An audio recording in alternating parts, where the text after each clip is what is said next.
Equality முக்கியம் அப்படிங்கிறீங்க. But சமூகத்துல இதே மாதிரியான ஒரு பார்வை இருக்கா? ஆணும் பெண்ணும் சமம் அப்படின்னு சட்டமன்றத்துல ஆணும் பெண்ணும் சரிசமமா இருக்காங்கன்னு தெரியுமா?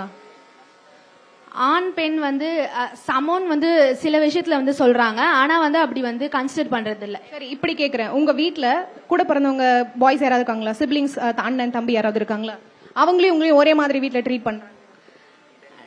ரெண்டு பேருமே ஒன்னாதான் ட்ரீட் பண்றாங்க. அவங்களோட எங்க அண்ணாவோடவே நான் தான் அதிகமா எஜுகேஷன்ல வந்து படிக்கிறேன்.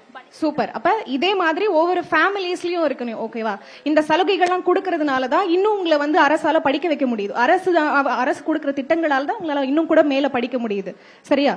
நீங்க வந்து வாக்குறுதிகள் பத்தி சொல்றீங்க. பெண்களுக்கான திட்டங்கள் இப்படி இருக்கு, ஆண்களுக்கு ஒண்ணு கொடுத்தா ரெண்டு பேருக்கும் கொடுக்கணும், இல்லைன்னா கொடுக்க வேண்டாம். வாக்குறுதிகள் பக்கமா நீங்க பேசுறீங்க. வேற என்னெல்லாம் எதிர்பார்க்கலாம்?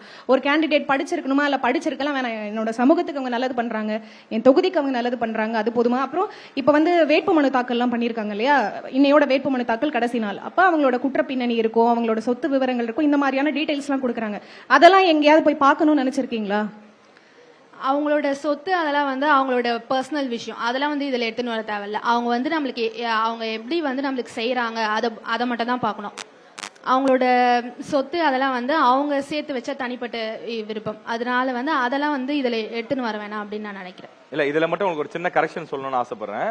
இப்ப அரசியல்வாதிகள் போட்டியிடுறாங்கல்ல, அவங்களோட சொத்து விவரங்களை ஏன் வெளியிடுறாங்க அப்படின்னா, அவங்க இதுக்கு முன்னாடி எவ்வளவு சொத்து வச்சிருக்காங்க, ஒன்ஸ் ஜெயிச்சு வந்ததுக்கு அப்புறம் 5 வருஷத்துக்கு அப்புறம் அவங்களோட சொத்து எந்த அளவுக்கு உயருது. இப்ப உங்க அப்பா இருக்காங்க அப்படின்னு வச்சுக்கோங்களேன், அவருக்கு கிராஜுவலா ஒரு வருஷமா எவ்வளவு சொத்து வருதுன்னு உங்களுக்கு தெரியும். ஆனா பெரும்பாலும் தமிழ்நாடுன்னு மட்டும் இல்ல, இந்தியா முழுக்க அல்லது பல நாடுகள்ல அரசியல் கட்சியில இருக்கக்கூடியவர்கள் அல்லது ஒரு முறை எம்எல்ஏ ஆனா, எம்பி ஆனா, மினிஸ்டர் ஆனா, அவங்களோட சொத்து மதிப்பு அப்படியே 10 மடங்கு உயரும், சில பேருக்கு 100 மடங்கு எல்லாம் உயரும். பாத்திருக்கீங்களா? அத அந்த மாதிரியான விஷயங்கள்லாம் மக்களுக்கு போய் சேரணும், மக்கள் தெரிஞ்சுக்கணும் அப்படிங்கிறதுக்காக தான். ஒருத்தர் வந்து எம்எல்ஏவா நாமினேட் பண்ணப்படுறப்ப, அவர் வந்து வேட்புமனு தாக்கல் செய்யப்படுறப்ப அவருடைய சொத்து வெறும் 2 கோடி இருக்கும்.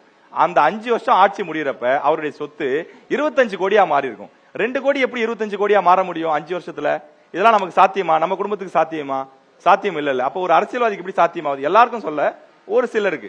அப்ப இத பத்தி எல்லாம் மக்கள் பார்த்துட்டு இருப்பாங்க. நீங்க அடுத்த முறை எலெக்ஷன்ல நிக்கிறப்ப மக்கள் உங்களை கண்காணிப்பாங்க அப்படிங்கிற ஒரு பயத்தை கொடுக்கணும் அப்படிங்கிறதுக்காக தான் அரசாங்கம் அல்லது தேர்தல் ஆணையம் இந்த மாதிரியான திட்டங்கள்லாம் கொண்டு வந்து வச்சிருக்காங்க. கட்டாயம் இளைஞர்கள் அதையெல்லாம் தேடி பார்த்து படிச்சு தெரிஞ்சுக்கணும் அப்படிங்கறதையும் நாங்க ஒரு விழிப்புணர்வா இங்க வைக்க விருப்பப்படுறோம்.